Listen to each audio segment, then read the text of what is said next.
बुढ़िया थी। उस बुढ़िया का एक बेटा था जिसका नाम था रामनाथ। रामनाथ धन कमाने के लिए परदेश चला गया।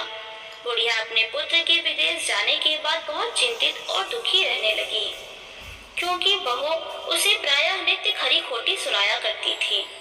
इसीलिए बुढ़िया प्रतिदिन चिंतित और उदास रहती और घर के बाहर स्थित कुएं पर बैठकर रोया करती थी। बुढ़िया का यह क्रम रोज चलता रहा। एक दिन कुएं में से दिए की माँ नामक एक स्त्री निकली और उसने बुढ़िया से पूछा, बूढ़ी माँ, तुम इस तरह बैठकर क्यों रोती हो? तुम्हें किस बात का कष्ट है? तुम मुझे अपना दुख बताओ, मैं तुम्हारे दुख दूर करने का प्रयत्न करूंगी।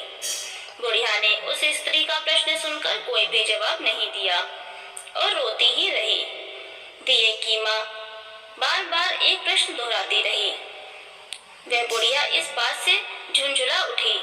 उस बुढ़िया ने दिए की माँ से कहा, तुम मुझे बार बार ऐसा क्यों पूछ रही हो? क्या सचमुच ही तुम मेरा दुख जानकर उसे दूर कर दोगी? बुढ़िया की बात सुनकर दिए की माँ ने उत्तर दिया, मैं अवश्य ही तुम्हारे कष्टों को दूर करने का प्रयत्न करूंगी।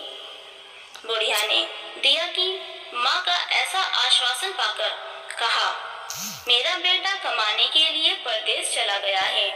उसके पीछे मेरी बहू मुझे बहुत बुरा भला कहती रहती है। यही मेरे दुख का कारण है। बुढ़िया की बात सुनकर दिए की माँ ने कहा, यहाँ के वन में संकटा माता रहती हैं। तुम अपना दुख उनसे सुनाकर कष्ट से छुटकारा पाने के लिए प्रार्थना करो। माँ बहुत दयालु है, दुखियों के प्रति बहुत सहानुभूति रखती है। निसंतानों को संतान, निर्धनों को धनवान, निर्बल को बनवार और अभागों को भाग्यवान बनाती है।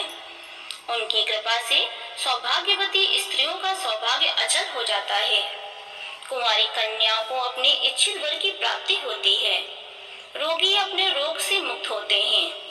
इसके अलावा जो भी मनोकामना हो वह सभी को पूरा करती है। इसमें कोई भी संदेह नहीं है। दिए की माँ से ऐसी विलक्षण बातें को सुनकर बुढ़िया संकटा माता के पास गई और उनके चरणों में गिरकर विलाप करने